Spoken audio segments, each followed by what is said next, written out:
Which major event took place during Lord Canning's tenure? Revolt of 1857. Jallian Walabagh massacre எப்போ நடந்துச்சு? 1919 நடந்துச்சு. 1919 April. சும்மா ஒரு இடத்துல எழுதி வச்சுங்க, டக்குன்னு ஞாபகத்துக்கு வரும்.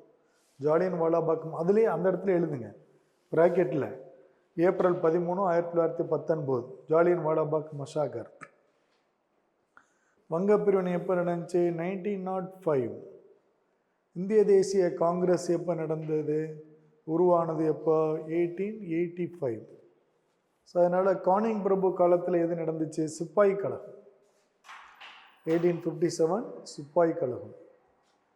கானிங் பிரபுக்கு என்ன ஒரு ஸ்பெஷாலிட்டி அப்படின்னு சொன்னால், அவர் தான் பிரிட்டிஷ் ஈஸ்ட் இந்தியா கம்பெனியினுடைய கடைசி கவர்னர் ஜெனரல். அதுக்கப்புறம் ஃபஸ்ட்டு வைஸ்ராய் ஜெனரலும் அவர் தான். பிரிட்டிஷ் கவர்மெண்ட்டு நம்மளோட ரூல் பண்ண தொடங்கின. Which important act was passed in 1858 under Lord Canning? Queen Proclamation, மகாராணியார் அறிக்கை, அது ஒன்று. ஸோ ரவுலட் ஆக்ட் அப்படிங்கிறது எப்போ வந்தது? அது 1919 தான். அது மாதிரி இந்தியன் கவுன்சில் ஆக்ட், இது நம்ம வருஷம் கொடுக்கல. சார்ட்டர் ஆக்ட் மட்டும் 4 ஆக்ட் இருக்குது. சார்ட்டர் ஆக்ட் எந்தெந்த வருஷத்தில் வந்துச்சு? 1793, இதெல்லாம் திருப்பி பார்ப்போம் நம்ம. 1813, 1833, 1853. அதனால் 4 சார்ட்டர் ஆக்ட் வந்துச்சு. Next, which of the following policies is associated with Lord Canning's administration? எந்த பாலிசி வந்து பார்த்தீங்கன்னா கேனிங்னுடைய நிர்வாகத்தில் நடந்தது அப்படின்னு கேட்குறோம். இப்போ பெர்மனன்ட் செட்டில்மெண்ட் அப்படிங்கிறது 1793 லார்ட் கார்ன்வாலிஸ் அவருடைய காலகட்டத்தில் நடந்தது. விடோ ரீமேரேஜ் ஆக்ட் அப்படிங்கிறது 1856 லார்ட் டல்ஹௌசி அவருடைய காலகட்டத்தில் நடந்தது. So introduction of portfolio system 1861 Lord Canning. இதுதான் ஆன்சர் இல்லையா? போர்ட்ஃபோலியோ சிஸ்டம் அப்படிங்கிறது அமைச்சரவை முறை. ஸோ வெர்னாக்குலர் ப்ரெஸ் ஆக்ட் அதையும் நம்ம வந்து பார்த்துட்டோம். அது வந்து லார்ட் லிட்டன் 1878. பிராந்திய மொழி சட்டம் அப்படிங்கிறது 1878 லிட்டனோட சேர்ந்தது. ஸோ ஒரு ஆப்ஷனை பார்க்கும் பொழுது நீங்கள் அதோட தொடர்புடையதெல்லாம் அப்படியே டக்கு நம்மளுக்கு காலாய் வந்துக்கிட்டே இருக்கும் இல்லையா? Right. Which major financial reform was introduced by Lord Mayo? Provincial financial decentralization. Lord Mayo வந்து அறிமுகப்படுத்துறது என்னென்னா ப்ராவின்சியல், அதை நம்ம என்ன சொல்கிறோம் தமிழில் வந்து பார்த்திங்கன்னா மாகாண நிதி பகிர்வு. அதாவது ஒரு மத்திய அரசில் இருக்கிற அந்த நிதியை வந்து பார்த்திங்கன்னா மாநில அரசுக்கு அவங்களுக்கு கொடுத்து அவங்கள நிர்வாகம் செய்ய விடுறது. அதுக்கு தகுந்த மாதிரி பிரிக்க அந்த டீசென்ட்ரலைசேஷன் பண்ணுறதுங்கிறது அதான். ஸோ இப்போ கூட நம்ம வந்து மாநிலத்திற்கான கல்வி நிதியை கொடுங்க அப்படின்னு கேட்குறாங்கல்ல. கல்வி நிதி வாங்கினாங்கன்னா அந்த கல்வி வளர்ச்சிக்கு மாநில அரசு திட்டம் உருவாக்கி அதை செயல்படுத்துவாங்க. அந்த மாதிரி. What was the Lord Mayo major contribution to education in India? கல்வியில் வந்து பார்த்தீங்கன்னா பெரிய கான்ட்ரிபியூஷன் என்ன பண்ணாருன்னா மேயோ காலேஜ் ஸ்டார்ட் பண்ணார். உங்களுக்கு அன்றைக்கி நோட்ஸ்லேயே நான் கொடுத்துருக்குறேன். மேயோ காலேஜ்னு ஒன்று ஸ்டார்ட் பண்ணார். அதுக்கப்புறம் ராஜ்கோட்டில் ஒரு காலேஜ் ஒன்று ஸ்டார்ட் பண்ணார். அது வந்து நம்முடைய கல்விக்காக அவருடைய பங்களிப்பு. ஹண்டர் கல்விக் கொள்கை வந்து ரிப்பன் காலகட்டத்தில் வந்தது. பக்கத்தில் எழுதி வச்சுங்க. ஹண்டர் கல்விக் கொள்கை வந்து 1882 லார்ட் ரிப்பன். அப்புறம் உட்ஸ் கல்விக் கொள்கை வந்து 1854 லார்ட் டல்ஹௌசி. அலிகார் முஸ்லீம் பல்கலைக்கழகம் அப்படிங்கிறது வந்து பார்த்தீங்கன்னா 1875 அலிகார் எஜுகேஷ்னல் இன்ஸ்டியூஷன் அப்படின்னு சொல்லிட்டு சர் சையத் அகமது கான். இப்போ பார்ப்போம் நம்ம சோசியோ ரிலீஜியஸ் ரீஃபார்மில். அதான் பின்னாடி பல்கலைக்கழகமாக மாறுது. ஸோ ஆன்சர் வந்து பார்த்தீங்கன்னா மேயோ கல்லூரி. Lord Mayo was assassinated by Sher Ali Afridi while visiting which location? உங்களுக்கு சொன்னேன், போர்ட் பிளேயர், அந்தமான். அங்கே தான் வந்து பார்த்தீங்கன்னா அங்கே ஜெயிலில் இருந்த ஒரு கைதி, அவன் தான் அந்த ஷேர் அலி அஃப்ரிதி, அவர்னால கொல்லப்பட்டார். அதை நம்ம என்ன சொல்லியிருக்கிறோம், the only one viceroy general assassinated in இந்தியான்னு சொல்லியிருக்கோம். இந்தியாவிலேயே கொலை செய்யப்பட்ட ஒரே ஒரு வைஸ்ராய் ஜெனரல் யாருன்னா Mayo. When was the first census conducted in India during Lord Mayo's tenure? 1872.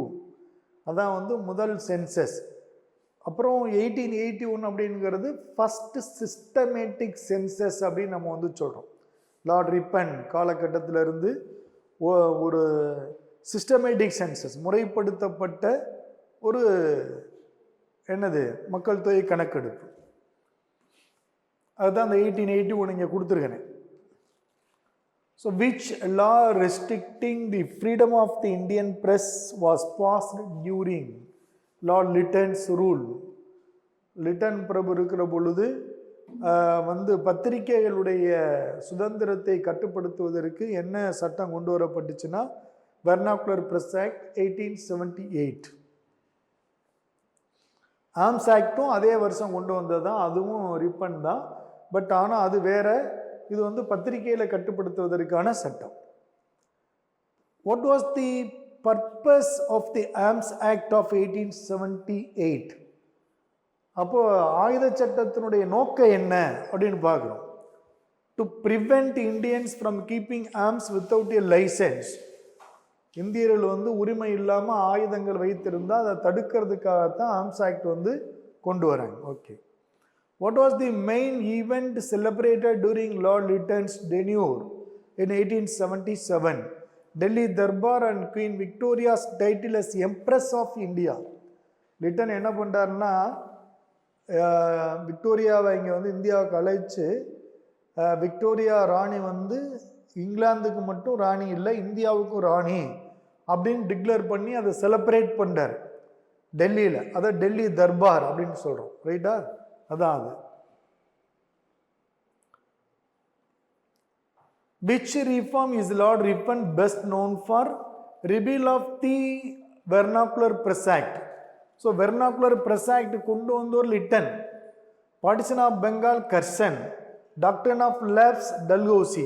So அதில் இருக்கிற ஒன்று வந்து பார்த்தீங்கன்னா repeal of vernacular press act. என்னென்னா அந்த பிராந்திய மொழி சட்டத்தை வந்து திரும்ப பெறுறது. ஏன்னா லிட்டன் கொண்டு வந்துட்டார், இந்தியாவில் வந்து கடுமையான எதிர்ப்புகள் அதுக்கு வருது, அதனால் அவர் திரும்ப பெறாரு. அதுதான் அவருடையது. Lord Ripon is often called the father of which of the reform in Indian? Father of local self government அப்படிங்கிறோம். அவர் நிறைய ரீஃபார்ம் கொண்டு வந்தார்.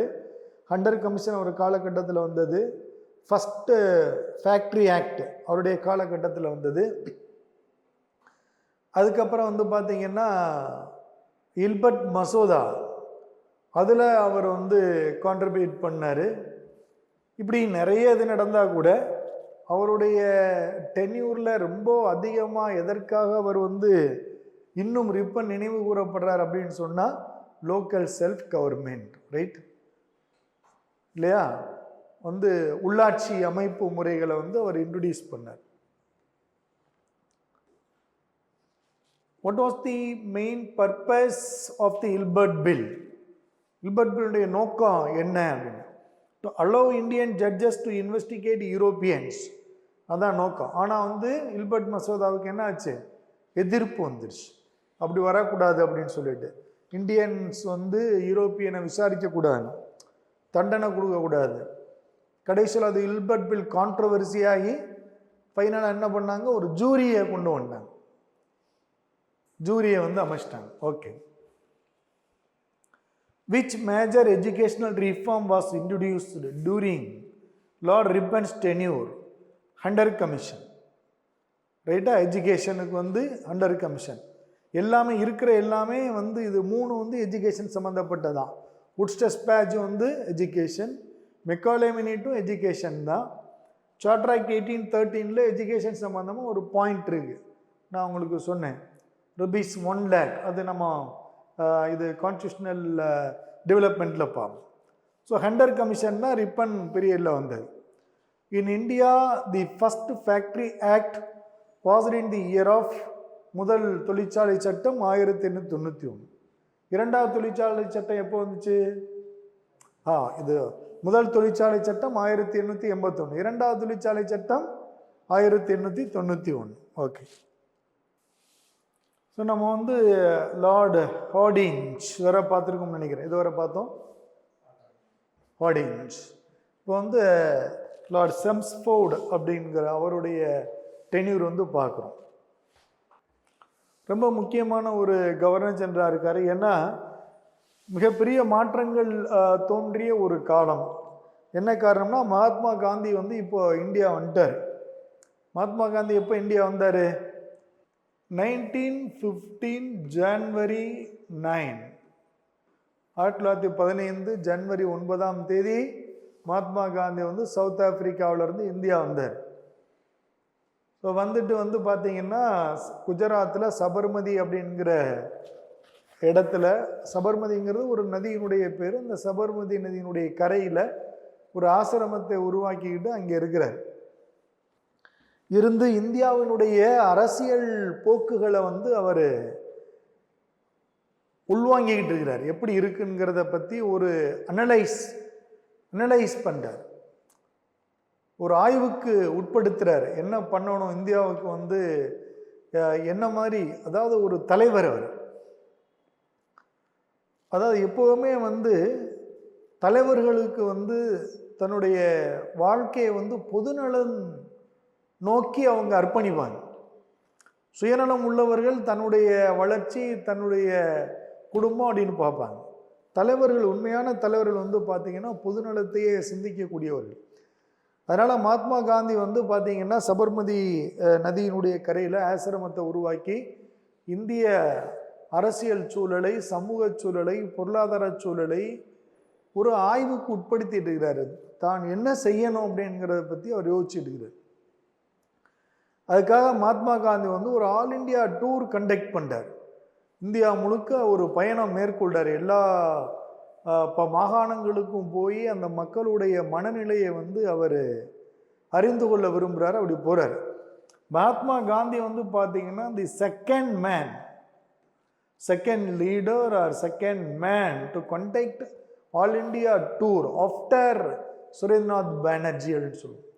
இந்தியாவில் இந்த மாதிரி பொலிட்டிக்கல் ரீதியாக ஒரு அரசியல் பயணம் மேற்கொண்ட, இந்தியா முழுவதும் அரசியல் பயணம் மேற்கொண்ட முதல் நபர் யாருன்னு பார்த்தோம்னா சுரேந்திரநாத் பானர்ஜி. யார் அவர்? சுரேந்திரநாத் பானர்ஜி இந்தியாவின் அரசியல் ரீதியாக அனைத்து மாகாணங்களுக்கும் பயணம் மேற்கொண்ட முதல் இந்திய தலைவர் அப்படின்னே சொல்லலாம். அவர் வந்து சுரேந்திரநாத் பானர்ஜி. இரண்டாவது இந்திய தலைவர் Mahatma Gandhi.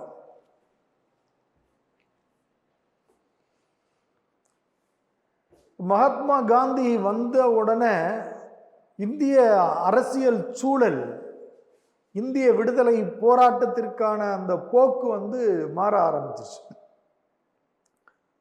So Indian national movement அப்படிங்கிறதையே நம்ம வந்து காந்தியன் மூவ்மெண்ட் அப்படின்னு சொல்கிற அளவுக்கு மகாத்மா காந்தி தான் ஏறத்தாழ 30 ஆண்டுகள் இந்திய சுதந்திர போராட்டத்தை மன உறுதியோடு முன்னெடுத்தவர். பல்வேறு விமர்சனங்களை சந்தித்தும் அவர் வந்து அதற்காக அஞ்சாமல் போராடியவர் வந்து மகாத்மா காந்தி. ஸோ அவருடைய ஸ்ட்ராட்டஜி, அவருடைய டூல்ஸ் இதெல்லாம் வந்து பார்த்தோம்னா அது வந்து it guide throughout the world. Mahatma Gandhi the icon of ahimsa for the world அப்படின்னு சொல்லுவோம். அகிம்சா அப்படிங்கிறதுக்கான குறியீடே மகாத்மா காந்தி தான் உலகத்திற்கே. அந்த அளவிற்கு ஒரு மிகப்பெரிய தலைவராக உயர்ந்தார். ஸோ அவர் இந்தியாவுக்கு வந்த காலகட்டத்தில் இந்த செம்ஸ்போர்டு வந்து வைஸ்ராய். நம்ம அந்த இன்டர்நேஷ்னல் மூமெண்ட்டை வந்து தனியாக பார்ப்போம். அது வந்து ரொம்ப ரொம்ப ஒரு இன்ட்ரெஸ்டிங்காக இருக்கும். ஸோ செம்ஸ்போர்டு வந்து 1916 21 வரை வந்து வைஸ்ராய் ஜெனரலாக இருக்கார். லார்ட் செம்ஸ்போர்டு பிரபு.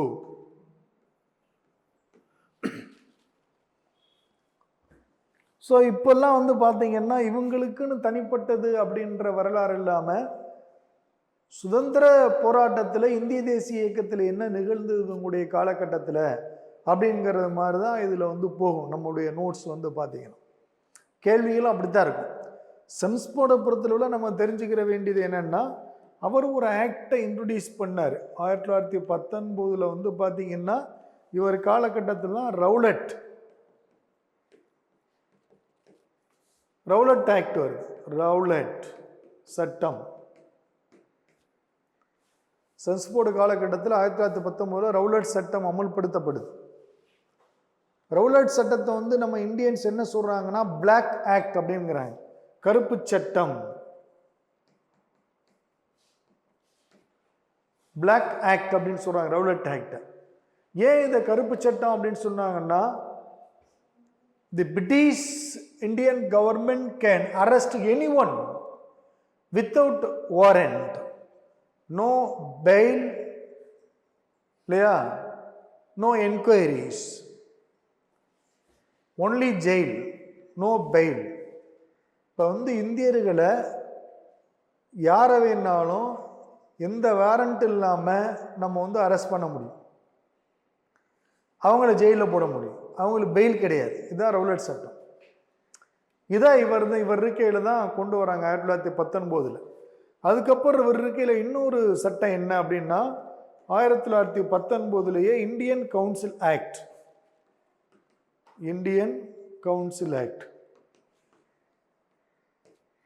இந்திய கவுன்சில் சட்டம்.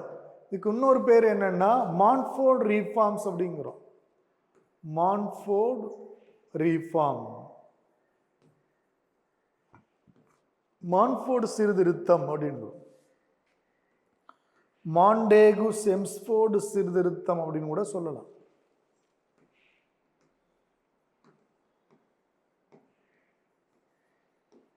மாண்டேகு செம்ஸ்போர்டு சீர்திருத்தம்.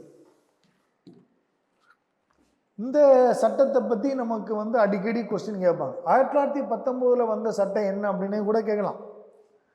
அதில் முக்கியமாக அதில் வந்து பார்த்தீங்கன்னா ப்ராவின்சியல் டயார்கி, மாகாணத்தில் இரட்டையாட்சி முறை அப்படிங்கிறத அது அறிமுகம் செய்யுது. மாகாணத்தில் இரட்டையாட்சி, ப்ராவின்சியல் டயார்கி அப்படிங்கிறோம்.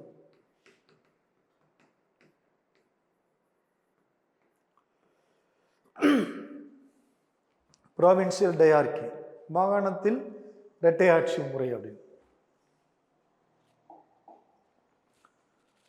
ஸோ இவர் இருக்கிற பொழுது இன்னொரு முக்கியமான விஷயம் என்னன்னா, நம்ம ஏற்கனவே இப்போ நம்ம பேசினோம் இல்லையா, 1919 மார்ச் ஏப்ரல் 13, 1919 ஏப்ரல் 13 வந்து பார்த்தீங்கன்னா ஒரு ஈவெண்ட் நடக்குது. அது என்னன்னா ஜாலியன் வாலாபாக் படுகொலை.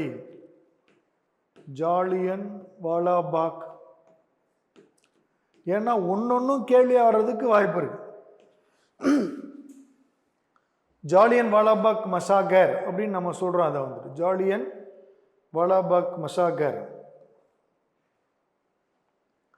ஜாலியன் வாலாபாக் படுகொலை. ஜாலியன் வாலாபாக் படுகொலை ஏன் நடக்குது கார்த்தீஸ்வரன்? ரவுலட் ஆக்ட் வந்து பார்த்தீங்கன்னா இம்ப்ளிமெண்ட் பண்ண உடனே இந்தியாவில் வந்து அதற்கான ஒரு எதிர்ப்பை உருவாக்க நினைக்கிறார் மகாத்மா காந்தி வச்சு தான் அதை நம்ம பார்க்கணும். மகாத்மா காந்தி என்ன சொல்றாரு, இந்தியா முழுக்க எல்லா இடங்கள்லையும் ரவுலட் சத்தியாகிரகத்தை எதிர்த்து ரவுலட் சத்தியாகிரக சபா தொடங்குங்க அப்படின்னுங்கிறார். ரவுலட் சத்தியாகிரக சபா தொடங்குன்னா இந்தியாவில் பல பகுதியில் தொடங்குறாங்க. பஞ்சாப்ல அமிர்தசரஸ்ல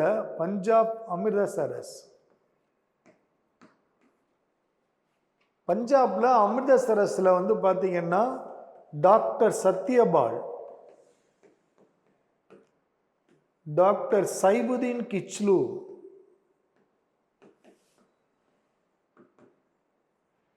டாக்டர் சத்யபாலும் டாக்டர் சைபுதீன் கிச்லு ரெண்டு பேரும் பஞ்சாபில் அமிர்தசரஸில் அவங்க வந்து பார்த்தீங்கன்னா ரெகுலர் சத்தியாகிரக சபாவை வந்து தொடங்குறாங்க.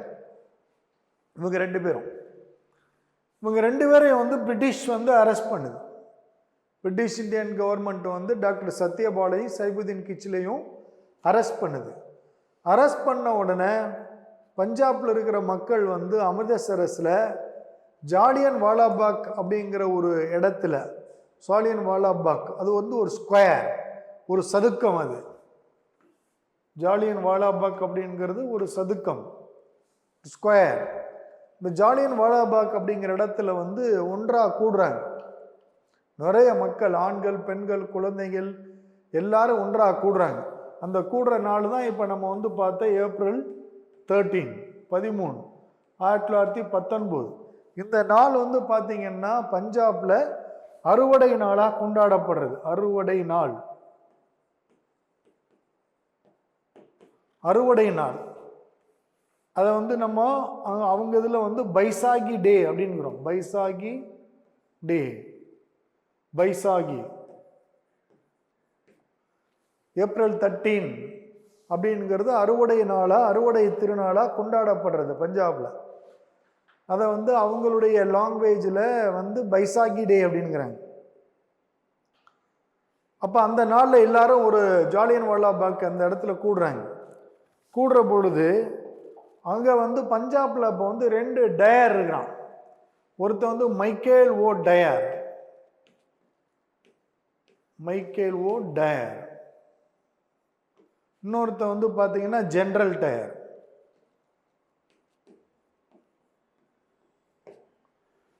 மைக்கேல் ஓ டயர், மைக்கேல் ஓ டயர் என்ன பண்ணுறான், அந்த ஜாலியன் வாலாபாக் மசாக்கரில் கூடின மக்கள் மீது துப்பாக்கி சூடு நடத்து அப்படின்னு சொல்லிட்டு ஷூட்டிங் ஆர்டர் வந்து கொடுக்குறான்.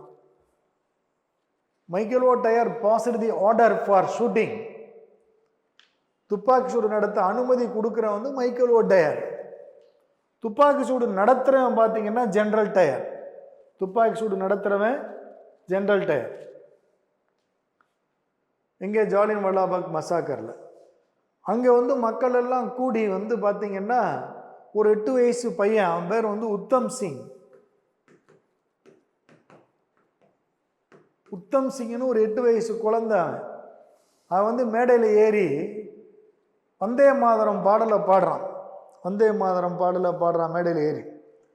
அப்போ தான் அந்த ஷூட்டிங் நடக்குது. பார்த்தா மக்களை வந்து தப்பிச்சு ஓட முடியாமல், அது ஒரு பெரிய சதுக்கம், வெளியில் போகிறதுக்கான வழி தெரியல. அங்கே எங்கேயும் போடி அடிபட்டு மிதிபட்டு அவங்களால சுடப்பட்டு எல்லாம் பல வகையில் வந்து நிறைய பேர் உயிரிழந்துறாங்க. அங்கே ஒரு சின்ன கேணி இருக்குது. அந்த கேணிக்குள்ளே நிறைய பேர் விழுந்து உயிரிழந்துறாங்க. இதை கண்ணுக்கு முன்னாடி பார்க்குற வந்து அந்த உத்தம் சிங்ன்ற பையன். உத்தம் சிங் அதுக்கப்புறம் வளர்ந்து என்ன செய்வான், லண்டனுக்கு படிக்க போயிடும். லண்டனுக்கு படிக்க போய் அங்கே படிச்சுக்கிட்டு இருக்கையில் இந்த மைக்கேல் ஓ டயரை வந்து அவன் ஃபாலோ பண்ணிகிட்டே இருப்பான். பெரிய ஆள் ஆகிட்டு ஃபாலோ பண்ணிகிட்டே இருப்பான். இவன் வந்து ரிட்டையர்ட் ஆகி அங்கே போயிடுவான். அப்போ லிஃப்டில் அவன் இறங்கும் பொழுது, மைக்கேல் ஓ டயரை இறங்கும் பொழுது இவன் உள்ளே வந்து அவனோட லிஃப்டில் வருவான். லிஃப்டில் வரையிலே அவனை ஷூட் பண்ணிவிட்டு இவனும் செல்ஃப் ஷூட் பண்ணிக்கிடுவான். உத்தம் சிங் 8 வயசு குழந்தையாக இருந்தவன், வந்தே மாதரம் பாடலை பாடினவன், திருப்பி லண்டனுக்கு படிக்க போயிட்டு அங்கே அந்த மைக்கேல் ஓ டயரை வந்து கொன்றுவான், ஷூட் பண்ணிடுவான். அவனும் செல்ஃப் ஷூட் பண்ணிக்கிறான். பாருங்கள் எவ்வளவு பயங்கரமான ஒரு உணர்வுபூர்வமாக இருந்திருக்கிறான் அந்த பையன் அப்படின்னு சொல்லிட்டு. ஸோ இந்த ஜாலியன் வாலாபாக் மசாகர் இவருடைய காலகட்டத்தில் நடக்குது. அது காரணம் வந்து ரெகுலர் சத்தியாகிரக சபா. அதில் 2 பேர் அரெஸ்ட் ஆகிறவங்க யாருன்னா சைபுதீன் கிச்லுவும் டாக்டர் சத்யபால் அவங்களும் வந்துட்டு. இது இவருடைய காலகட்டத்தில் நடக்குது. அது மாதிரி வந்து பார்த்தீங்கன்னா லார்ட் செம்ஸ்போர்ட் இருக்கிற பொழுது தான் 1919 வந்து அலி சகோதரர்கள் வந்து பார்த்தீங்கன்னா கிலாஃபத் மூமெண்ட், கிலாஃபத் இயக்கத்தை வந்து உருவாக்குறாங்க, ஃபோன் பண்ணுறாங்க. கிலாபத் இயக்கம்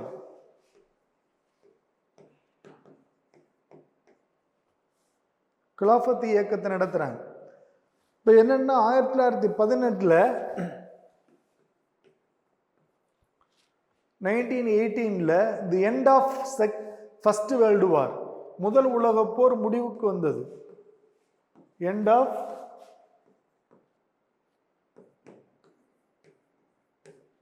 ஃபர்ஸ்ட் வேர்ல்டு வார், முதல் உலக போர் முடிவுக்கு வருது.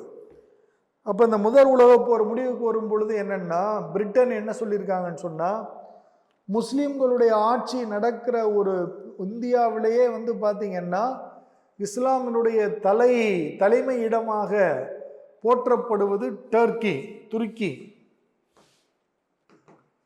இஸ்லாமினுடைய தலைமை நாடாக, தலைமை இடமாக அறியப்படுவது துருக்கி. அந்த துருக்கியில் வந்து பார்த்தீங்கன்னா ஒட்டாமன் எம்பையர், ஒட்டாமன் அரசு இருக்கு. ஒட்டாமன் அரசு இது வந்து இஸ்லாமியர் அரசு. இதனுடைய தலைமை பொறுப்பில் இருக்கிறது வந்து காலிஃப். காலிஃப் யாரு அப்படின்னு சொன்னா, காலிஃப் அப்படிங்கிறவர் யாருன்னா உலக இஸ்லாமியருடைய தலைவர். உலகம் முழுக்க இருக்கிற இஸ்லாமியுடைய தலைவர் தான் காலிஃப். எங்கே இஸ்லாமியர் ஆட்சி நடந்தாலும் இந்த காலிஃபினுடைய பேரை சொல்லி தான் இஸ்லாமியர் ஆட்சி நடத்தணும் அப்படிங்கிறது அவங்களுடைய சட்டம். அந்த அவங்களுடைய சட்ட புத்தகம் என்னன்னா ஷரியத். ஷரியத் அப்படிங்கிறது இஸ்லாமியுடைய சட்ட புத்தகம். இஸ்லாமியுடைய சட்ட புத்தகம் படி உலக இஸ்லாமியுடைய தலைவர் யாருன்னா காலிஃப் தான். அவர் எங்கே ரூல் பண்ணுறாருன்னா துருக்கியில் ரூல் பண்ணுறார். அப்போ வேர்ல்டு வார் நடக்கும் பொழுது பிரிட்டன் என்ன சொல்லுதுன்னா, நாங்கள் வந்து உங்கள் ஆட்டமன் எம்பையரை வந்து நாங்கள் எந்த தொந்தரவும் செய்ய மாட்டோம் அப்படின்னு உத்தரவாதம் கொடுக்குறாங்க. ஆனால் ஃபர்ஸ்ட் வேர்ல்டு வார் முடிஞ்ச உடனே அங்கே இருக்கிற காலிஃப் ஆட்சியை தூக்கி எறிஞ்சிட்டு அங்கே டெமோக்ரஸியை டிக்ளேர் பண்ணுறாங்க. அதனால் இஸ்லாமியர்கள் பூரா உலகம் பூரா கோவப்படுறாங்க. அதனுடைய எதிர்வினையாக தான் இங்கே வந்து கிலாஃபத் மூமெண்ட் வருது. இந்த காலிஃப்ல இருந்து தான் கிலாஃபத் மூமெண்ட் ஏன் வருது? துருக்கியில் ஆட்சி தூக்கி எறியப்பட்டதால வருது. ரைட்டா? ஸோ இந்த கிலாஃபத் மூமெண்ட்டை வந்து தோற்றுவிச்சவங்க யாருன்னா அலி சகோதரர்கள். ஸோ இவங்க தான் அதை தோற்றுவிக்கிறாங்க. அப்போ இந்த கிலாஃபத் மூமெண்ட் உருவாகிறதும் செம்ஸ்போர்டு காலகட்டத்தில் தான் வந்து அது நடக்குது. அதுக்கப்புறம் வந்து பார்த்திங்கன்னா அலிகார் முஸ்லீம் யூனிவர்சிட்டி உருவாகிறதே வந்து பார்த்திங்கன்னா 1920. ஏன்னா இது 1875 தான் நம்ம சொல்லணும். அது வந்து பல்கலைக்கழகமாக மாறுறது இவருடைய காலகட்டத்தில். அலிகார் பல்கலைக்கழகம், அலிகார் இயக்கம் அலிகார் பல்கலைக்கழகமாக மாறுது 1920. அது மாதிரி பனாரஸ் பல்கலைக்கழகம் வந்து உருவாக்கப்படுது. பனாரஸ் பல்கலைக்கழகம் இவருடைய காலகட்டத்தில், அது ஏற்கனவே இருந்தது, அது பல்கலைக்கழகமாக மாறுது. அதுக்கப்புறம் மாப்பிள்ளைகள் கழகம், இது அடிக்கடி கேட்குற கொஸ்டின். 1921 மாப்பிள்ளைகள் கழகம், மாப்பிளா ரிபலியன், மாப்பிளா அப்ரைசிங், மாப்பிள்ளைகள் கழகம், இது வந்து கேரளா. இதெல்லாம் அடிக்கடி கேட்குற கொஸ்டின் வந்து பார்த்துங்க. கேரளாவில் மாப்பிள்ளைகள் கழகம் நடைபெறுவது 1921. செம்ஸ்போர்டு தான் அப்போ வந்து கவர்னர் ஜெனரல், வைஸ்ராய் ஜெனரல். இந்த மாப்பிள்ளைகள் யாரு? முஸ்லீம் விவசாயிகள். மாப்பிள்ளைகள் யாருன்னா முஸ்லீம் விவசாயிகள் தான் மாப்பிள்ளைகள். ஸோ இவங்க வந்து பிரிட்டிஷ்க்கு எதிராக கழகம் பண்ணுறாங்க 1921. அதற்கடுத்து வந்து பார்த்தீங்கன்னா அது நம்ம வந்து மற்றதெல்லாம் இதில் பார்த்துக்குவோம். நம்ம மகாத்மா காந்தி இந்தியன் நேஷனல் மூமெண்ட்டில் வந்து பார்த்துக்குவோம். செம்ஸ்போர்டை பொறுத்தளவில் இந்தந்த விஷயங்கள்லாம் அவருடைய காலகட்டத்தில் நடக்குது. ஓகே. அதற்கடுத்து லார்டு ரீடிங் வர்றாரு. ரீடிங் பிரபு. ஏன்னா எல்லாத்திலிருந்து நம்மளுக்கு வினா வரும், எந்த வினாவையும் நம்ம மிஸ் பண்ணிடக்கூடாது. ரீடிங் பிரபு 1921 26 வரை அவர் வந்து ரூல் பண்ணுறார். வைஸ்ராய் ஜெனரலாக இருக்கார் இந்தியாவில். Lord reading. லார்ட் ரீடிங் இருக்கிற பொழுது நம்ம வந்து இந்த சௌரி சௌரா மற்றெல்லாம் வந்து நம்ம இந்தியன் நேஷனல் மூமெண்ட்டில் வந்து நம்ம பார்க்குறோம். லார்ட் ரீடிங் இருக்கிற பொழுது முக்கியமாக வந்து நிறைய புதிய கட்சிகள் உருவாக்கப்படுது. அந்த வகையில் வந்து பார்த்திங்கன்னா 1923 ஜனவரி 1 இதில் வந்து சுயராஜ்ய கட்சி, சுயராஜ் பார்ட்டி, சுயராஜ்ய அடிக்கடி கேட்குற கொஸ்டின், சுயராஜ்ய கட்சி 1923 ஜனவரி 1 Swaraj party founded by C R Das. C R Das C R Das அப்படிங்கிறவர் வந்து பார்த்தீங்கன்னா சித்தரஞ்சன் தாஸ், சித்தரஞ்சன் தாஸ், சிஆர் தாஸ். இவர் தான் அதனுடைய பிரசிடென்ட். சிஆர் தாஸ் தான் அவனுடைய பிரசிடென்ட். அவனுடைய செக்ரட்டரி யாருன்னா மோதிலால் நேரு. அவனுடைய செயலாளர் வந்து மோதிலால் நேரு. 2 பேரும் சேர்ந்து தான் இந்த சுயராஜ்ய கட்சியை வந்து தோற்றுவிக்கிறாங்க. சித்தரஞ்சன் தாஸும் மோதிலால் நேரு. அதுக்கடுத்து இவருடைய ரீடிங் பிரபு காலகட்டத்தில் வந்து பார்த்தீங்கன்னா 1920 கம்யூனிஸ்ட் பார்ட்டி ஆஃப் இந்தியா தோற்று வச்சிருவாங்க. அவர் இருக்கையிலே 1920 communist party of India, communist party of India, இந்திய கம்யூனிஸ்ட் கட்சி தோற்றுவிக்கப்பட்ட ஆண்டு 1920. ஆனால் எங்கே தோற்றுவிப்பாங்கன்னு சொன்னால் தாஸ்கண்ட்.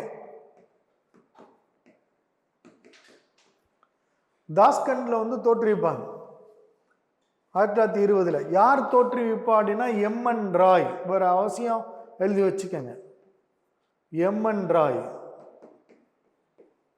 எம்என் ராய்.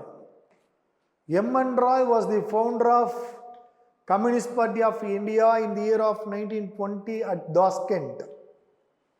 தாஸ்கண்ட்லாம் தோற்றுவிப்பார். இப்போ இது தோற்றுவிச்சதுக்கப்புறம் இந்தியா, ஏன்னா அவுட் ஆஃப் இந்தியா, அப்ராடில் தோற்றுவிக்கிறாங்க. இப்போ இந்தியாவிலேயே வந்து பார்த்தீங்கன்னா 2-3 இடத்துல வந்து தோற்றுவிப்பாங்க மறுபடியும். 1925 கான்பூர், சென்னை, இந்த மாதிரி 2-3 பிளேஸில் கம்யூனிஸ்ட் பார்ட்டி ஆஃப் இந்தியா வந்து தொடங்குவாங்க. இங்கே இவருடைய காலகட்டத்தில். இதே காலகட்டத்தில் தான் 1925 பெரியார், தந்தை பெரியார் வந்து பார்த்தீங்கன்னா செல்ஃப் ரெஸ்பெக்ட் மூமெண்ட், சுயமரியாதை இயக்கம், இதை தொடங்கி வைப்பார். 1925 செல்ஃப் ரெஸ்பெக்ட் மூமெண்ட், சுயமரியாதை இயக்கத்தை வந்து தோற்றுவிப்பார். இதே காலகட்டத்தில் நாக்பூரில், அதே 1925 நாக்பூர் அதிகமாக பேசப்படுற இது இன்னைக்கு வந்து ஆர்எஸ்எஸ், ராஷ்ட்ரிய சுயம் சேவக் சங், ஆர்எஸ்எஸ் தோற்றுவிக்கிறாங்க. நாக்பூர் தான் என்னுடைய ஹெட் குவார்ட்டர். ஆர்எஸ்எஸ், ராஷ்ட்ரிய சுயம் சேவக் சங். அதே 1925, ஏன்னா எவ்வளோ அமைப்பு தோன்றுது பாருங்க. அதே 1925 சந்திரசேகர ஆசாத், சந்திரசேகர ஆசாத் அப்படிங்கிறவர் வந்து பார்த்தீங்கன்னா HRA, ஹிந்துஸ்தான் ரிபப்ளிக் அசோசியேஷன், இந்துஸ்தான குடியரசு கூட்டமைப்பு, Hindustan republic association HRA, Chandrasekhar Azad வந்து தோற்றுவிப்பார். Hindustan republic association. ஸோ ஏன்னா இந்த இடத்துல வந்து பார்த்தீங்கன்னா காந்தி வந்து ஆக்டிவ் பாலிட்டிக்ஸில் இருக்க மாட்டார். காந்தி வந்து அது மாதிரி அவர் செம்ஸ்போர்ட் இருக்கையில் வந்து மகாத்மா காந்தி ஒரு இயக்கத்தை தொடங்குவார். அந்த இடத்துல நீங்கள் எழுதி வச்சுக்கோங்க, உங்களுக்கு தெரியும். அதான் வந்து ஒத்துழையாமை இயக்கம், NCM, நான் கோஆப்ரேஷன் மூவ்மெண்ட், செம்ஸ்போர்டு. செம்ஸ்போர்டு எழுதிக்கோங்க, செம்ஸ்போர்டு அவர் கீழே எழுதிக்கோங்க. மகாத்மா காந்தி ஒத்துழையாமை இயக்கத்தை தோற்றுவித்தார் 1920. ஒத்துழையாமை இயக்கத்தை தொடங்கினார் அப்படின்னு வச்சுக்கணும், செம்ஸ்போர்டு இருக்கையில். ஸோ இப்போ காந்தி வந்து ஒத்துழையாமை இயக்கத்தை முடிவு கொண்டு வந்துறாரு 1922. அதனால ஆக்டிவ் பாலிட்டிக்ஸ்ல இருந்து அவர் வந்து ஓய்வு எடுக்கிறார். ஒன்றுமே இல்லாதனால இந்த மாதிரி நிறைய இயக்கங்கள் வந்து தோன்றுது. 1925 காலகட்டத்தில் ஏராளமான இயக்கங்கள் வந்து தோன்ற தொடங்கிருச்சு. அது மாதிரி வந்து பார்த்தீங்கன்னா இந்தியாவில் பப்ளிக் சர்வீஸுக்காக, அதாவது பொது பணிகள், அரசு பணிகளுக்காக பப்ளிக் சர்வீஸ் இதை வந்து தொடங்கிறதுக்கு 1924 லீ கமிட்டி, இதெல்லாம் முக்கியமானது. லீ கமிட்டி, வெறும் லீ கமிட்டி வந்து 1924 அமைக்கப்படுது. இந்தியாவில் அரசு பணியாளர் தேர்வாணையம் உருவாக்குவதற்காக, அரசு பணிகளை உருவாக்குவதற்காக லீ கமிட்டி வந்து 1924 வருது. ஸோ இதெல்லாம் வந்து இவங்க காலகட்டத்தில் வந்து வருது. அதுக்கடுத்து லார்ட் இர்வின் வரார், அடுத்த முக்கியமான ஒருத்தர். இர்வின் பிரபு பொறுத்தளவில் நிறைய விஷயங்கள் அவர் வந்து இந்தியாவில் பல மாற்றங்களுக்கு வித்திடக்கூடிய ஒருத்தராக இருக்கிறாரு. லார்ட் இர்வின் பிரபு வந்து இருக்கும் பொழுது 1927 சைமன் கமிஷன் வருது. 1927 Simon commission. 1927 Simon commission. Lord Irwin பிரபு சைமன் கமிஷன் வருது. சைமன் கமிஷன் எதுக்காக வருது இர்வின் காலகட்டத்தில் அப்படின்னு சொன்னா, to investigate what are the impact of Montford reforms in India. இந்தியாவில் மாண்டேகு செம்ஸ்போர்டு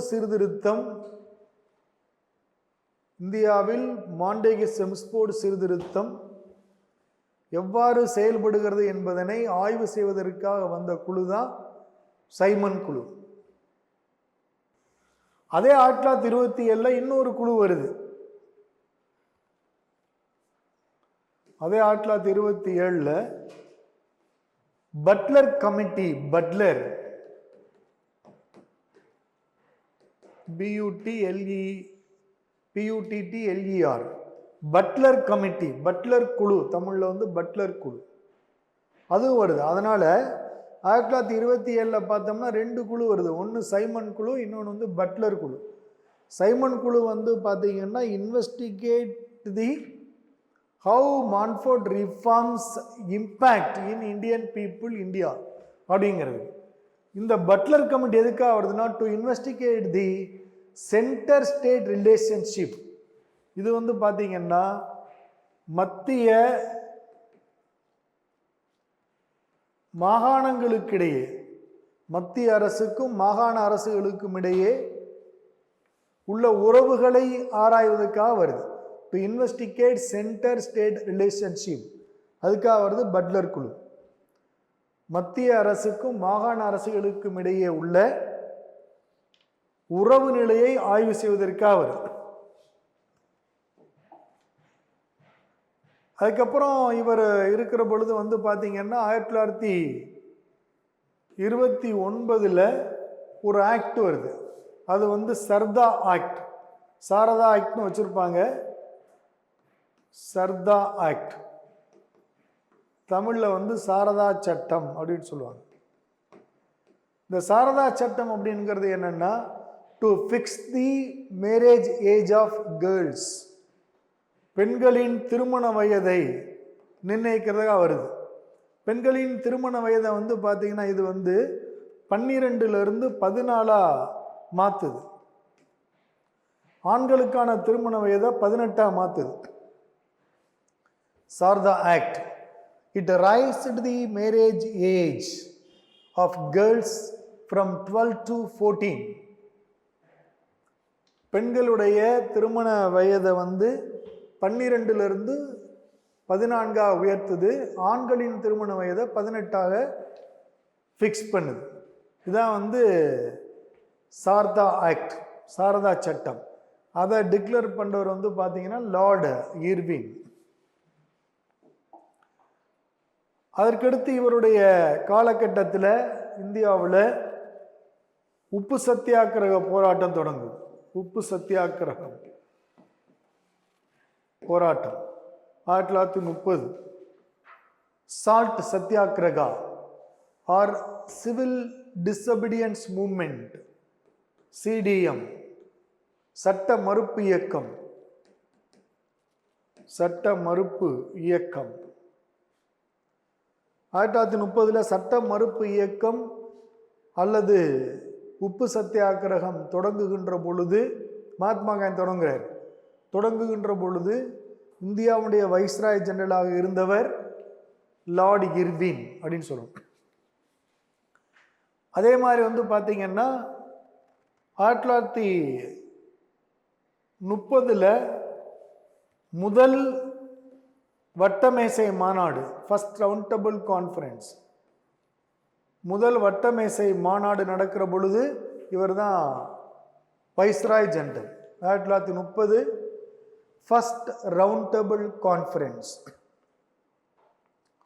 முதல் வட்டமேசை மாநாடு நடக்கிற பொழுது இர்வின் தான் வைஸ்ராய் ஜெனரல். அதுக்கடுத்து இர்வினை பொறுத்தளவில் வந்து பார்த்தீங்கன்னா இன்னும் ரொம்ப ரொம்ப முக்கியமான விஷயம் என்னன்னா, காந்தி இர்வின் ஒப்பந்தம், காந்தி இர்வின் ஒப்பந்தம். இது அடிக்கடி கேட்கறது. இது வந்து 1931 மார்ச்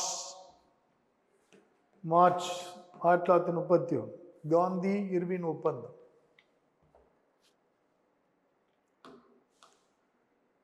இந்த காந்தி இர்வின் ஒப்பந்தம் அப்படிங்கிறது என்னன்னா, இந்தியாவை பொறுத்தளவில் மகாத்மா காந்தி தான் ஒரு பெரிய தலைவர். பட் முஸ்லீம் லீக்ல வந்து பார்த்தீங்கன்னா முகமது அலி ஜின்னா இருக்கார். முகமது அலி ஜின்னா வந்து ஒரு பக்கம் பிரிட்டிஷ் கவர்மெண்ட்டை வந்து சப்போர்ட் பண்ண ஆரம்பிக்கிறார். ஏன்னா அவர் காந்தி அவருக்கு பிடிக்காது. ஆனால் ஃபர்ஸ்ட் ரவுண்டபிள் கான்ஃபரன்ஸில் வந்து காந்தி இவங்க வந்து ஒரு தலைவராகவே மதிக்கலை. அதனால் காந்தி இல்லாமல் ஃபர்ஸ்ட் ரவுண்டபிள் கான்ஃபரன்ஸை வந்து அவங்க லண்டனில் கண்டக்ட் பண்ணுறாங்க. அது அவங்க என்ன நினைக்கிறாங்கன்னா, பிரிட்டிஷ் வந்து it's not a successful one, it's not a successful approach அப்படின்னு நினைக்கிறாங்க. It's not the proper approach, இது ஒரு சரியான அணுகுமுறை இல்லை. இந்தியாவிலிருந்து அவங்களுடைய பிரதிநிதிகளை ஏன் அந்த மாதிரி ஒரு சூழ்நிலைன்னா, அது நம்ம வந்து இன்டர்நேஷனல் மூவ்மெண்ட்டில் பார்ப்போம். அந்த மாதிரி அவங்களுக்கு என்ன வர்றதுக்கான காரணம் என்ன அப்படின்னு சொல்லிட்டு, அப்போ மகாத்மா காந்தியை காங்கிரஸை உள்ளே கொண்டு வரணும் அப்படின்னு அவங்க ஃபீல் பண்ணுறாங்க. அதனால் மகாத்மா காந்தி கிட்ட வந்து ஒரு உடன்படிக்கைக்கு போகிறாங்க. நீங்கள் என்னென்ன உங்களுக்கு செய்ய நினைக்கிறீங்களோ அதை எழுதி கொடுங்க, நாங்கள் வந்து அதை கன்சிடர் பண்ணுறோம் அப்படின்னு சொன்ன உடனே மகாத்மா காந்தி வந்து ஒரு 12 கோரிக்கைகளை வந்து எழுதி கொடுக்குறாரு. அவர் கொடுத்த கோரிக்கைகளை அப்படியே இர்வின் ஏற்றுக்கிறார்.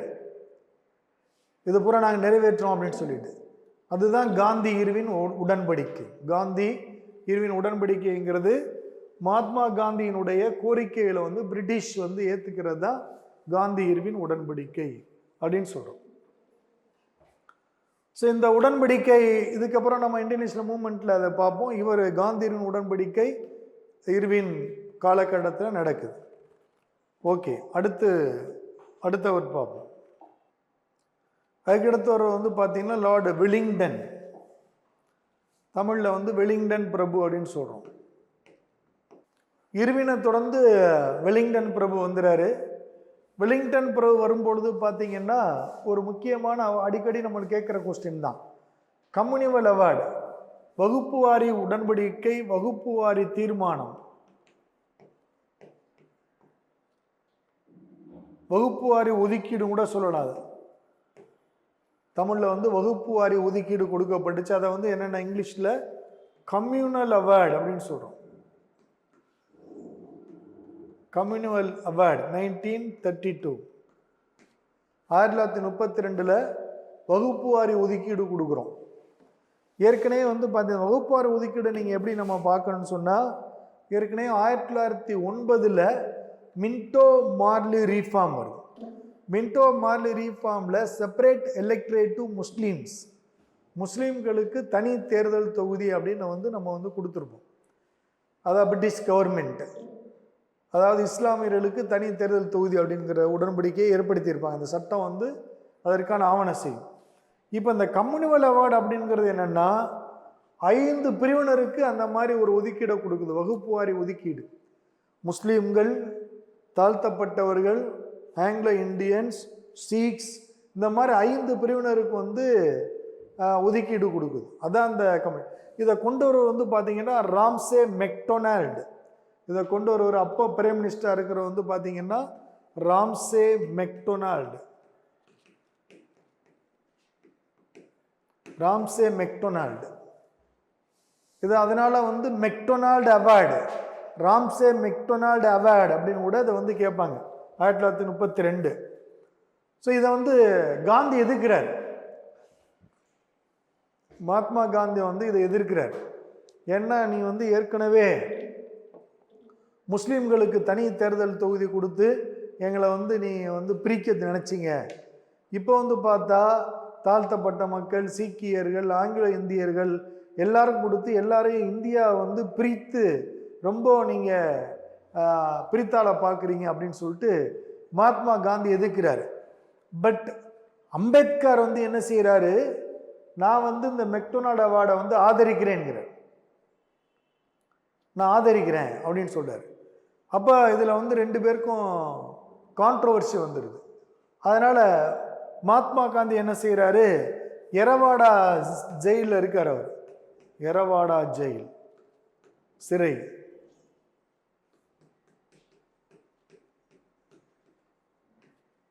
எரவாடா ஜெயில் வந்து பூனாவில் இருக்கு, புனே, மகாராஷ்டிரா. அதை வந்துட்டு எரவாடா ஜெயில், அங்கே வந்து சாகுமுறை உண்ணாவிரதம் அப்படின்னு சொல்றார் அவர் மகாத்மா காந்தி. நான் வந்து fast unto death against the communal award of British Indian government அப்படின்னு.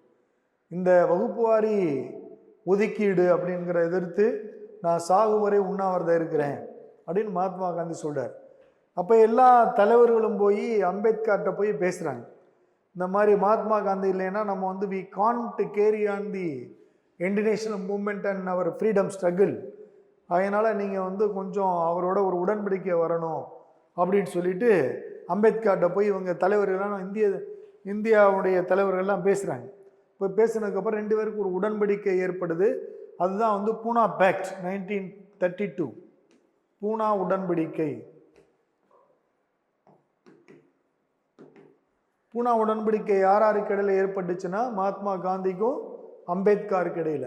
எதனால ஏற்பட்டுச்சுன்னா கம்யூனிவல் அவார்டு, வகுப்பு வாரி ஒதுக்கீடு, அதுக்காக அது ஏற்படும். அந்த நடக்கிற பொழுது இவர் தான் வந்து வைஸ்ராய் ஜெனரலாக இருக்கிறார். 1932 வந்து 2வது வட்டமேசை மாநாடு நடக்குது, 3வது வட்டமேசை மாநாடு. அப்போ இவர் தான் வைஸ்ராய் ஜெனரல், 3வது 3rd ரவுண்ட் டேபிள் கான்ஃபரன்ஸ். ஏன்னா 2nd ரவுண்ட் டேபிள் கான்ஃபரன்ஸ் நடக்கும் பொழுதும் இவர் தான் இருப்பார். யாரு? இர்வின். 2வது வட்டமேசை மாநாடு நடக்கிற பொழுது இர்வின் தான் இருப்பார். 3rd ரவுண்ட் டேபிள் கான்ஃபரன்ஸ் நடக்கும் பொழுது வெலிங்டன் வரார். அதுக்கப்புறம் இவர் வைஸ்ராய் ஜெனரலாக இருக்கிற பொழுது 1934 1934 காங்கிரஸ் சோசியலிஸ்ட் பார்ட்டி, காங்கிரஸ் சோசியலிச கட்சி, காங்கிரஸ் சோசியலிச கட்சி உருவாக்கப்படுது. Congress socialist party. Congress socialist party உருவாக்கல ரொம்ப முக்கியமானவர் வந்து பார்த்தீங்கன்னா ஜெயபிரகாஷ் நாராயண், ஜெயபிரகாஷ் நாராயணன். அவர் தான் வந்து ஒரு one of the founders of Congress socialist party 1934. இதெல்லாம் அடிக்கடி கேட்குற கொஸ்டின். அதுக்கப்புறம் இவர் வைஸ்ராய் ஜெனரலாக இருக்கிற பொழுது வந்து பார்த்தீங்கன்னா ஆல் இண்டியா கிஷான் சபா 1936 1936 அகில இந்திய விவசாயிகள் சங்கம், அகில இந்திய விவசாயிகள் சங்கம் உருவாக்கப்படுது. ஆல் இண்டியா கிஷான் சபா, கிஷான்னா ஃபார்மர்ஸ், விவசாயி, 1936. இந்த உருவாக்குறது வந்து பார்த்தீங்கன்னா சுவாமி சகஜானந்தா, சுவாமி Sahajananda. Swami Sahajananda was the founder of All India Kisan Sabha. Swami Sahajananda 1936. So இவர் வைஸ்ராய் ஜெனரலாக இருக்கிற பொழுது தான் வந்து பார்த்தீங்கன்னா கவர்மெண்ட் ஆஃப் இந்தியா ஆக்ட் வருது 1935. 1935 கவர்மெண்ட் ஆஃப் இந்தியா ஆக்ட். 1935 இந்திய அரசு சட்டம். ரொம்ப ரொம்ப முக்கியமான ஒரு சட்டம் இது. 1935 இந்திய அரசு சட்டம். வெலிங்டன் பிரபு தான் இருக்கிறார் அப்போ.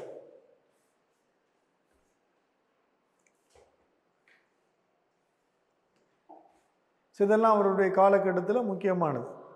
அதுக்கடுத்து வந்து பார்த்தோம்னா லார்டு லின் லித்தோ வர்றார். லின் லித்தோ பிரபு. லின் லித்தோ பிரபு அவர் 1936 43 வரை ஒரு லாங் டென்யூர் இருக்கார். 7-8 வருஷம். லின் லித்தோ பிரபு. லின் லித்தோ பிரபு இருக்கிற பொழுது முக்கியமான ஒரு ஈவெண்ட் என்னன்னா, second world war broken out. இரண்டாவது உலகப் போர் தொடங்கியது.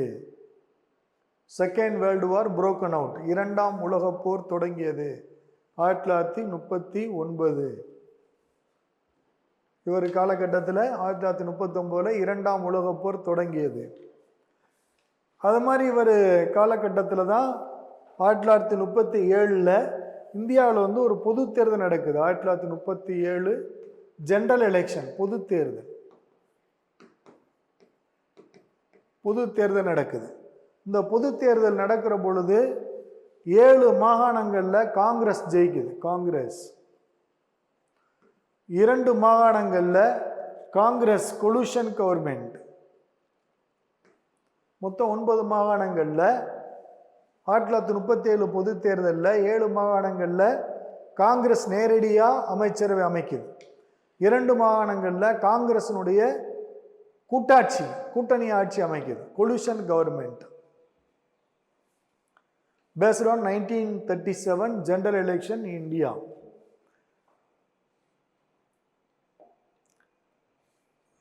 இதே காலகட்டத்தில் வந்து பார்த்தீங்கன்னா 1940 இவர் இருக்கிற பொழுது individual satyagraha, individual civil disobedience என்று அழைக்கப்படுகின்ற இண்டிவிஜுவல் சத்தியாகிரகா, அதாவது தனிநபர் சத்தியாகிரகம்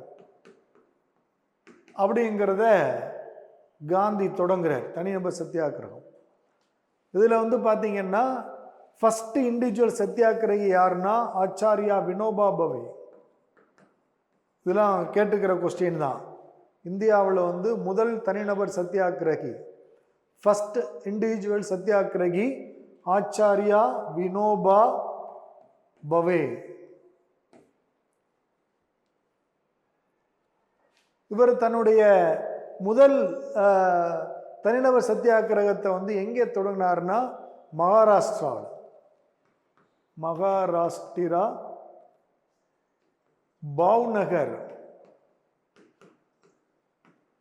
பாவ்நகர்ல வந்து தொடங்குறார். மகாராஷ்டிராவில் பாவ்நகர்.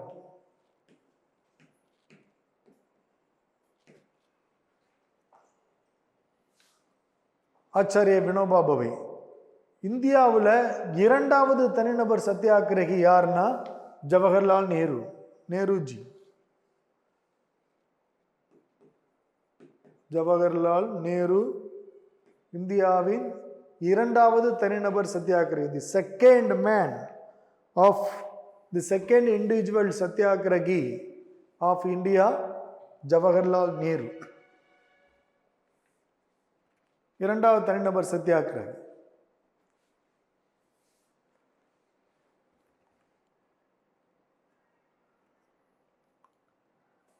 அப்புறம் இவர் இருக்கிற பொழுதுதான் கிரிப்ஸ் மிஷன் வருது. கிரிப்ஸ் தூதுக்குழு 1942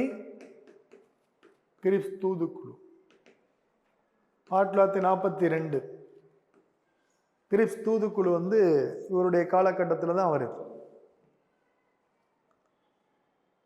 கிரிப்ஸ் தூதுக்குழுவை மகாத்மா காந்தி என்ன சொன்னாரு? பின்தேதியிடப்பட்ட காசோலை, போஸ்ட் டேட்டட் செக் அப்படின்னு சொன்னார் கிரீப்ஸ் தூதுக்குழு. கிரீப்ஸ் தூதுக்குழு என்ன சொன்னுச்சு?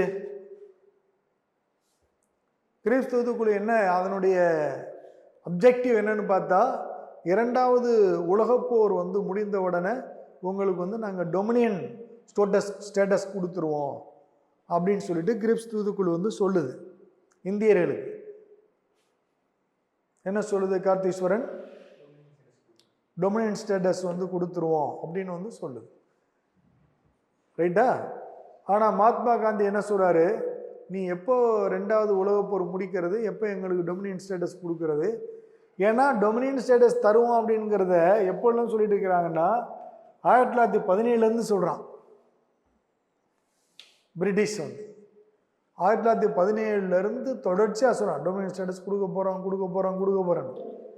42 சொல்கிறான். அதனால தான் காந்தி சொன்னார் போஸ்ட் டேட்டட் செக் அப்படின்னு, பின்தேதியிடப்பட்ட காசோலை அப்படின்னு சொன்னார். அதனால் அதை ஏற்றுக்கல. உடனே மகாத்மா காந்தி என்ன செய்கிறாரு, ஆகஸ்ட் 1942 மும்பையில் காங்கிரஸினுடைய கூட்டத்தை போகிறார். ஏன்னா இப்போ காங்கிரஸ் செஷனே நடக்காது. காங்கிரஸ் கூட்டத்தை கூட்டி ஆகஸ்ட் டிக்ளரேஷன் அப்படிங்கிறார். ஆகஸ்ட் டிக்ளரேஷன், ஆகஸ்ட் அறிக்கை. அந்த ஆகஸ்ட் டிக்ளரேஷன் தான் குயிட் இந்தியா, வெள்ளையனே வெளியேறு, குயிட் இந்தியா தீர்மானம். அது 1942 ஆகஸ்ட் இன் மும்பை. காங்கிரஸ் செஷன் நடக்காது, காங்கிரஸ் கமிட்டி அது. அதில் கூடி ஆகஸ்ட் டிக்ளரேஷனை கொண்டு வர. அதான் நம்ம குயிட் இந்தியா ரெசல்யூஷன் அப்படிங்கிறோம், வெள்ளையனே வெளியேறு தீர்மானம். ஸோ இதெல்லாம் பார்த்தீங்கன்னா லின்லித்தோ காலகட்டத்தில் நடக்குது. அவர் காலகட்டத்தில் முக்கியமாக நிறைய மாற்றங்கள், இந்த பக்கம் பூரா ரொம்ப ஸ்பீட் சேஞ்சஸ் வந்துக்கிட்டே இருக்கும் இந்திய சுதந்திர போராட்டத்தில். அதில் முக்கியமாக கிரிஸ் மிஷன், இண்டிவிஜுவல் சத்தியாகிரகம், குயிட் இந்தியா ரெசல்யூஷன், இதெல்லாம் ரொம்ப ரொம்ப முக்கியமானது. ஸோ நெக்ஸ்ட் பார்த்தீங்கன்னா லார்டு வேவல் பிரபுவரர். வேவல் பிரபு பார்த்தீங்கன்னா 43 47 வரை இருக்கார், 43 to 47. ஏன்னா இந்தியாவுக்கு சுதந்திரம் கொடுக்கறதுக்கான காலம் நெருங்கிட்டு இருக்கு இப்போ ஸோ வேவல் பிரபு வரும் பொழுதுலாம் இப்போ இந்திய பாகிஸ்தான் பிரிவினை அப்படிங்கிறது ரொம்ப தீவிரம் அடைஞ்சிக்கிட்டு இருக்கும். பாகிஸ்தான் தனிநாடு உருவாக்கப்படணும், முஸ்லீம்களுக்கு தனிநாடு வேணும் அப்படிங்கிறது படு தீவிரமாக போய்கிட்டு இருக்கிற காலம். அதனால் பார்த்தீங்கன்னா காங்கிரஸுக்குள்ளேயே ஒரு ஒற்றுமையை ஏற்படுத்தலாம், முஸ்லீம் லீக்குக்கும் காங்கிரஸ் கட்சிக்கும் ஒரு உடன்படிக்கையை ஏற்படுத்திக்கலாம் அப்படிங்கிற மாதிரி ஒரு முயற்சியை எடுக்கிறாங்க. அதுதான் சிஆர் ஃபார்முலா அப்படிங்கிறோம். CR formula. சிஆருங்கிறது பார்த்தீங்கன்னா சி ராஜகோபாலாச்சாரியார். ராஜாஜி ஃபார்முலா, தமிழில் பார்த்தீங்கன்னா ராஜாஜி ஃபார்முலா அப்படின்னு சொல்கிறோம். இவர் 1944 இதை உருவாக்குறார், ராஜாஜி ஃபார்முலா. வேவல் இருக்கும் பொழுது வேவல் தான் அதுக்கான ஒரு மூவ் கொடுக்குறாரு. நீங்கள் எப்படியா உடன்பாடாக போங்க, ஒன்றாக இருக்குதுன்னா நீங்களே ஒரு முயற்சி எடுங்க அப்படின்னு சொல்லிட்டு இப்போ ராஜாஜி ஃபார்முலா வருது.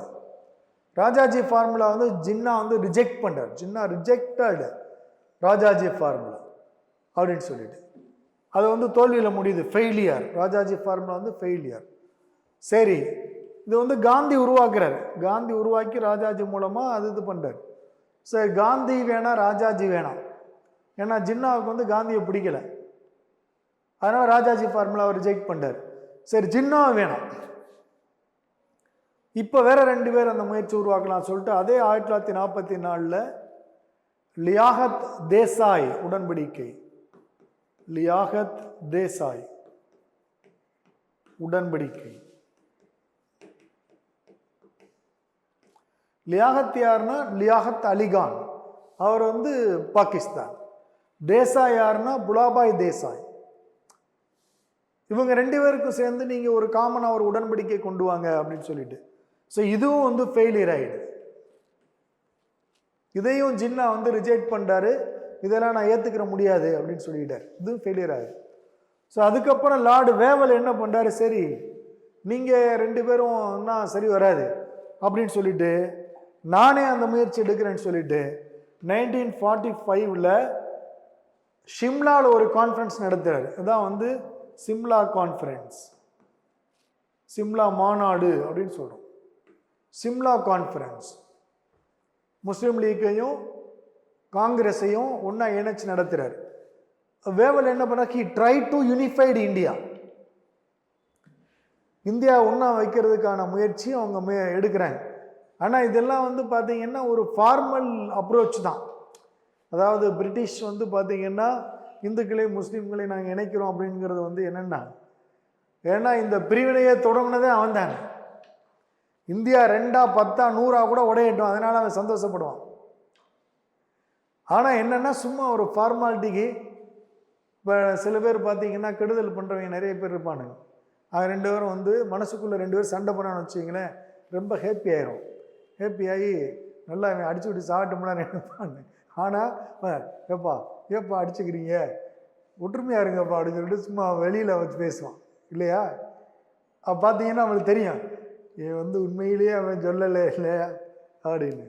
அது மாதிரி பார்த்தீங்கன்னா இங்கே பிரிட்டிஷ் ஒற்றுமையாக இருங்கப்பான்னு ஏற்கனவே கொம்பு செய்ய விட்டு குத்தி ரத்த கலரி ஆக்கினவனே அவன் தான் இல்லையா. இப்போ வந்து ஒற்றுமையாக இருங்கப்பா, அடிச்சுக்கிறாதீங்கப்பா அப்படின்னு சொல்லிட்டு இப்போ வந்து இது பண்ணுறான். ஆனால் அது உண்மை கிடையாது.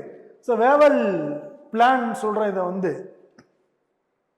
வேவல் திட்டம், சிம்லா மாநாடு வேவல் திட்டம்.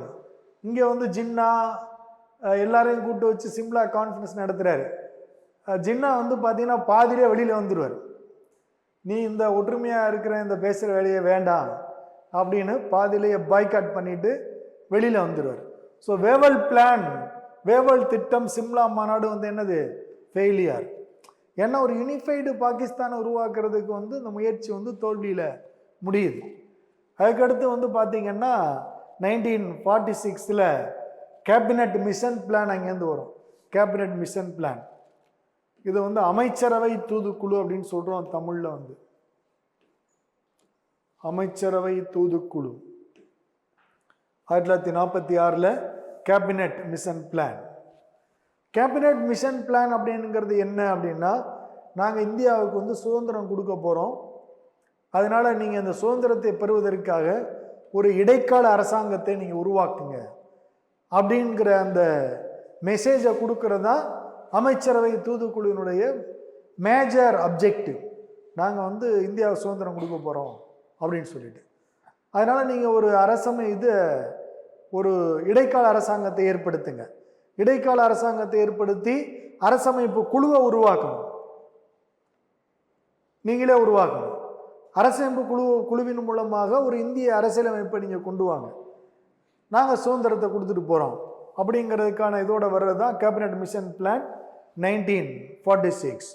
இப்போ இந்த கேபினட் மிஷன் பிளான் என்ன சொல்லுதுன்னா, காங்கிரஸ் தலைமையில் ஆட்சியை அந்த அதிகார அமைப்பை உருவாக்குங்க, இடைக்கால அரசாங்கத்தை உருவாக்குங்க அப்படின்னு சொல்லுது. அதனால் அவங்க என்ன சொல்கிறாங்க, ப்ரொப்போஸ் டு ஜவஹர்லால் நேரு. ஜவஹர்லால் நேரு வந்து நீங்கள் வந்து இடைக்கால அரசாங்கத்தை வந்து உருவாக்கணும்னு சொல்லிட்டு அவங்களுடைய ப்ரொப்போசலை கொடுக்குது. எது, கேபினட் மிஷன் பிளான். அமைச்சரவை தூதுக்குழு எழுதி வச்சுங்க, அமைச்சரவை தூதுக்குழு ஜவஹர்லால் நேரு தலைமையிலே இடைக்கால அரசாங்கத்தை உருவாக்குவதற்கான வாய்ப்பை கொடுத்தது, அழைப்பை விடுத்தது அப்படின்னு சொல்லலாம். இப்படி சொன்ன உடனே ஜின்னாவுக்கு வந்து பயங்கர கோபம் வந்துருச்சு. அதனால் ஆகஸ்ட் 16 1946 1946 ஆகஸ்ட் வந்து 16 வந்து அவர் இனிமே இந்த ப்ரொப்போசல் இதெல்லாம் நான் ஏற்றுக்கிற முடியாது, ஸோ டைரக்ட் ஆக்ஷன் டே, நேரடி நடவடிக்கை நாள் அப்படின்னு சொல்லிட்டு போராட்டத்தில் இறங்கிட்டார். நேரடி நடவடிக்கை நாள், டைரக்ட் ஆக்ஷன் டே அப்படின்ட்டார். நாங்கள் இனிமேல் உங்களுடைய இதெல்லாம் முயற்சியெல்லாம் ஏற்றுக்கிற முடியாது, இந்த மாதிரி டிக்ளரேஷனை ஏற்றுக்கிற முடியாது, நாங்கள் போராடுறோம்னு சொல்லிட்டு ஒரே கலவரம் தொடங்கிருச்சு. அந்த மாதிரி ஒரு சூழ்நிலை இருந்தால் கூட Jawaharlal Nehru formed the interim government. September 2, 1946 Jawaharlal Nehru தலைமையில் இடைக்கால அரசாங்கம் ஏற்படுத்தப்பட்டது. ஜவஹர்லால் நேரு தலைமையில் செப்டம்பர் 2, 1946 இடைக்கால அரசாங்கம் ஏற்படுத்தப்பட்டுச்சு. ஸோ இடைக்கால அரசாங்கத்தில் நிறைய அமைச்சர்கள்லாம் வந்துடுவாங்க. ஜவஹர்லால் நேருனுடைய பொசிஷன் என்ன? இடைக்கால அரசாங்கத்தில் ஜவஹர்லால் நேருனுடைய இடம், அவர் வகித்த பதவி என்னன்னா வைஸ் பிரசிடென்ட், துணைத் தலைவர். இடைக்கால அரசாங்கத்தில் ஜவஹர்லால் நேரு வகித்த பதவி வந்து வைஸ் பிரசிடென்ட், துணைத் தலைவர். ஸோ இதெல்லாம் அந்த டெவலப்மெண்ட்லாம் வேவல் காலகட்டத்தில் நடக்குது. ஸோ அதுக்கடுத்து நமக்கு வர்றவர் வந்து லார்டு மவுண்ட் பேட்டன் பிரபு.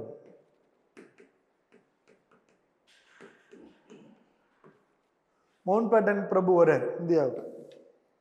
ஸோ மவுண்ட் பேட்டன் பிரபுவை இந்தியாவுக்கு அனுப்புறதுக்கான காரணமே வந்து என்னன்னு பார்த்தோம்னா, give the freedom to India, இந்தியாவிற்கு சுதந்திரம் கொடுக்கணும் அப்படிங்கிறது தான். ஏன் சுதந்திரம் கொடுக்கணும் அப்படிங்கிற முடிவுக்கு அவங்க வர்றாங்கன்னா, 1946 வந்து பார்த்தீங்கன்னா கப்பற்படை புரட்சி நடக்கும், நேவல் முட்டினி, கப்பற்படை புரட்சி. இந்தியாவில் வந்து நேவல் முட்டினி நடக்கும் 1946. இந்த நேவல் முட்டினியை பார்த்த உடனே பிரிட்டிஷ் வந்து ரொம்ப பயந்துருவாங்க, இங்கே நிறைய பிரச்சனை வந்துடும் போல இனிமே. ஏன்னா ஒரு பக்கம் குயிட் இந்தியா போயிட்டு இருக்கு, இன்னொரு பக்கம் கப்பற்படை புரட்சி வந்துருச்சு. இதை பார்த்தோன்னே பயந்துட்டாங்க. ஏன்னா கப்பலில் வந்து வெடிகுண்டை வீச ஆரம்பிக்கிறான்.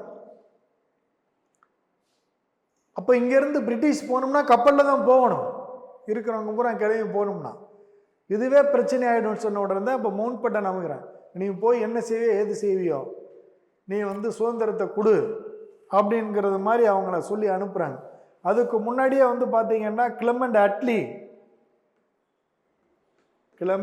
அட்லி அவர் ஒரு ரிப்போர்ட் கொடுக்குறாரு, அட்லி ரிப்போர்ட் அப்படின்னு அதை நம்ம சொல்லுவோம். கிளமெண்ட் அட்லி ரிப்போர்ட், அட்லி அறிக்கை, தமிழில் வந்து பார்த்தீங்கன்னா அட்லி அறிக்கை.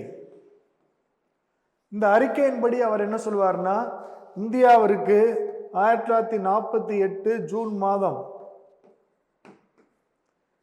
அட்லி அறிக்கையின்படி இந்தியாவுக்கு எப்போ சுதந்திரம் கொடுக்குறான்னு சொன்னாங்கன்னா 1948 June. Attlee report declared the independence will give to India 1948 June அப்படின்னு அவர் அட்லி அறிக்கை. ஏன்னா அவர் தான் இங்கிலாந்துடைய பிரைம் மினிஸ்டர், அவர் அறிக்கை விடுகிறார்.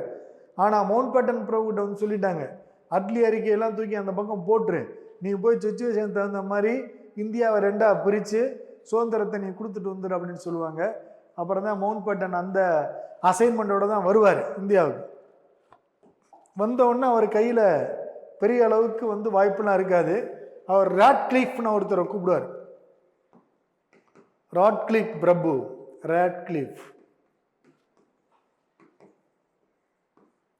ராட்க்ளிஃப் பிரபுன்னு ஒருத்தரை கூப்பிடுவார். கூப்பிட்டு, இந்தாப்பா இந்த பாரு, எனக்கு என்ன செய்ய எது செய்ய தெரியாது, இந்தியாவை 2ஆக பிரி அப்படின்னு அவர்கிட்ட மேப்பை கொடுத்துறாரு. அவர் அப்படியே ஒரு கோடை போடார், அப்படி அந்த மாதிரி கோடை போட்டு பங்களாதேஷ் இந்த பக்கம் ஒரு கோடு, இந்த பக்கம் பாகிஸ்தானுக்கும் இந்தியாவுக்குள்ள ஒரு கோடு போட்டு பிரித்து இந்த மாதிரி இதான் இந்தியா. ஏன்னா அவன் டைம் இல்லை போய் எல்லாத்தையும் பார்க்கறதுக்கு, கோடாக போட்டு கொடுத்துருவான், அதுபடி இந்தியா பிரிச்சிடும். அதுதான் நம்ம ராட்க்ளிஃப் லைன் அப்படின்னு சொல்கிறோம். இந்தியா பாகிஸ்தான் இடையில உள்ள கோடை வந்து ராட்க்ளிஃப் லைன் அப்படின்னு. ராட்க்ளிஃப் போட்டு கொடுத்த கோடுபடி மவுண்ட் பேட்டன் பிரபு வந்து நம்மளுக்கு சுதந்திரத்தை 1914 1947